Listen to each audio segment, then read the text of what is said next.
Hey guys, it's VenomousFatman here again. I'm here on the BITT, the boys in the tube. I'm still sitting down with DSP, DarksydePhil. And before we were talking about his origins, we talked a little bit about YouTube. We talked about the King of Hate, the namesake. Now we're going to get into, everybody's favorite pastime, Street Fighter. So to start things off, I wanted to ask, I think a lot of people pretty much wanted to, know the answer to this question was why Street Fighter 2 Turbo or Super Street Fighter 2 Turbo as a competitive game? Because you said you played Street Fighter back in the arcades, and that was kind of like your first exposure to it. But why specifically this game competitively? Well, good question. The answer would be, blow my bomb a little bit here. The answer would be because there were several different iterations of Street Fighter 2, and Street Fighter 2 really was the first game that was considered a professional fighting game. Now, there was Street Fighter 1, but that was more of a different take. It only had 2 buttons. It was very limited in what it was. It only had 1 or 2 characters who you could select. Street Fighter 2 was really the game that broke out and created the whole fighting game genre.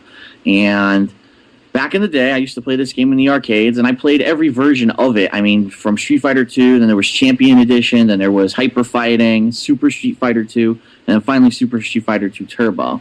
I think the reason that Super Turbo has really endured the way it has is because it was really the epitome of a tournament-level game, and it was the last game, I would probably say, in the Street Fighter series before they started going towards a gimmick system. And let me explain what I mean by that, okay?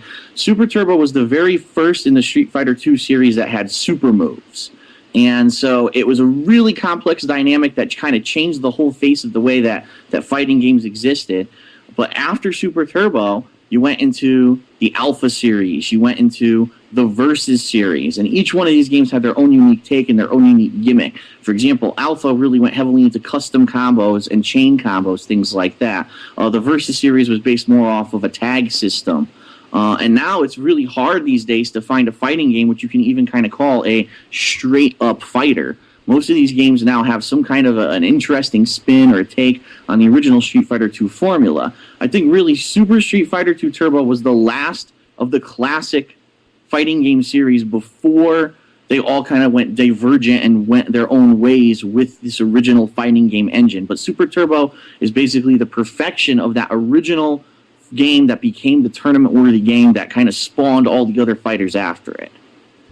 That's good stuff to hear, but besides that, pretty much you said that you were pretty much playing Street Fighter, competitively for a good couple of years. You went to EVO already a total of, I think it was 2 times, am I correct? EVO, actually, let's see, I went to the first Evolution, which was in 2002. Then I went in, I believe, 2005, 2007. So I've actually been to 4 EVOs. Okay, so 4 EVOs. That's pretty much underneath your belt. That either you placed high or you won for the most part. But I wanted to ask you, about competitive gaming in general, not just Street Fighter, but something that could be kind of, applied to all types of competitive gaming. Do you feel that competitive gaming is something that could be made a career out of, or something that's just better off left as a hobby, considering that it is playing a video game, even though you are making money? Well, I guess the answer to that question would really depend upon what people feel is competitive, and if anything that's considered competitive can be turned into a full-time occupation. Now, there's people who play chess competitively. I'm sure there's very few people who make a living playing just chess.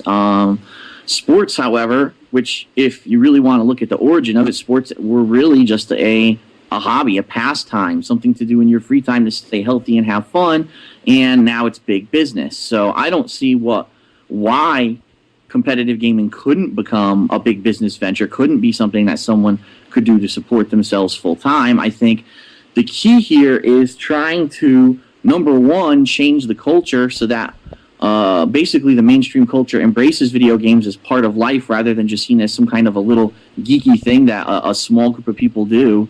And number two, finding a way to make it profitable, because right now the gaming industry is extremely profitable when it comes to actually selling software, but besides that, it's really hard to find a way to make money off of the gaming industry. So, being for example, a pro gamer like Fatality, who is a very famous pro gamer in the FPS circle, he was basically practicing hardcore, crazy amounts of time. He would go to tournaments and win a couple $1,000s a tournament So he had to constantly be traveling and playing in every single tournament just to keep doing what he was doing.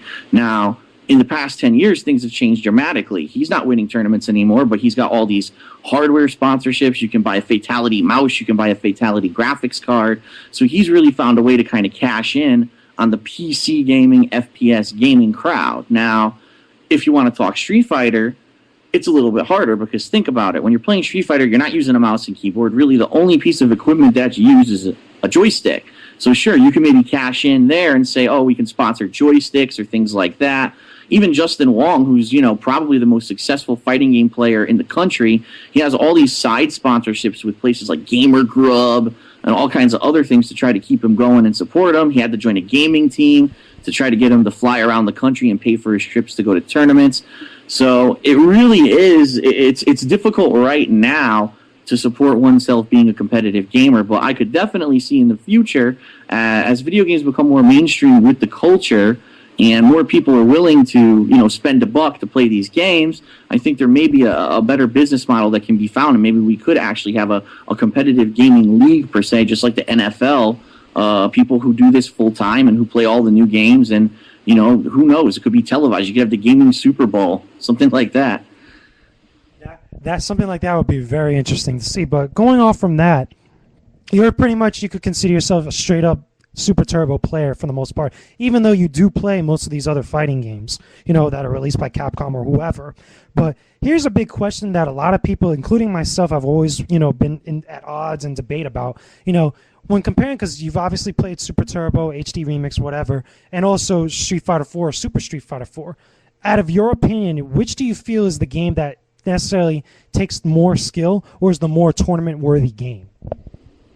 Oh, by far. I mean, there's no, hands down, you're not going to find anyone who's played both games competitively and isn't going to give you this answer. It's definitely Super Turbo is the harder game to learn.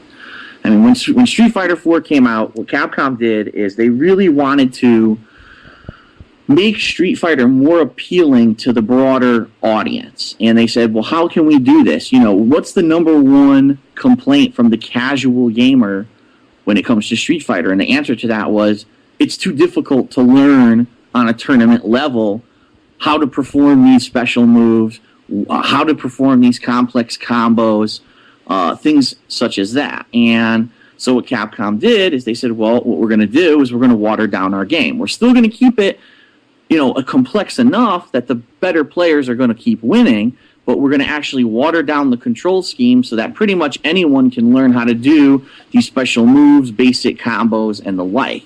And what you ended up seeing was, which it really does dictate, the results really do dictate the changes that Capcom made to the fighting game engine. Take a look at Evolution last year, where you had some people who you'd never heard of, otherwise outside of the fighting game scene, like they'd never been playing these games competitively before, but they walked into EVO with a gamepad, and next thing you know, you got a guy named Zangief getting top 8, kicking Justin Wong's ass with Zangief. And it's like, holy crap, you know, 5 years ago, 10 years ago, that was unheard of. You wouldn't have some no-name just walk into a tournament and start kicking the best in the country's ass out of nowhere.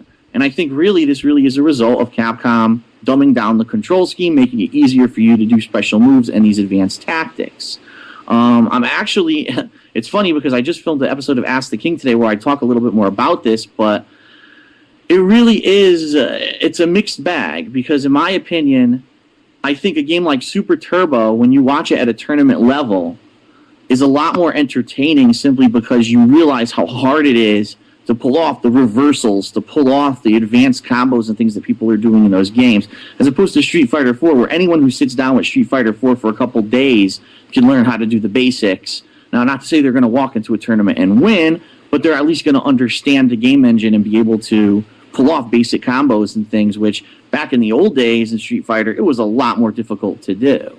So yeah, I would definitely say that Super Turbo, since it doesn't have input shortcuts like Street Fighter 4 does, it doesn't have a really forgiving input time frame for your special moves and your combos. You really need to sit there and learn the game and practice the game in order to pull off advanced tactics, as opposed to Street Fighter 4, where anyone who sits in training mode and watches a couple videos on YouTube can pretty much pull off some of the more advanced combos. Doesn't mean they're going to do that in tournament, doesn't mean they're going to be clutch and they're going to be able to win in a competitive environment, But just the fact that they can do it to begin with just shows the dichotomy between the skill level in these two different games.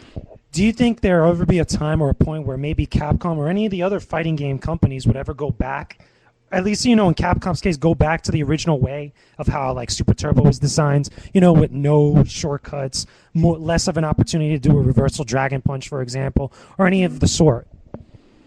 I mean, do I think they'll ever go back? As just being someone who's been involved with business, I would say absolutely, business-wise, that would make absolutely no sense for them, because they obviously know that the more simple they make these games, the easier they make it to pull these complex things off, the more casual gamers are going to jump into it and become part of that community.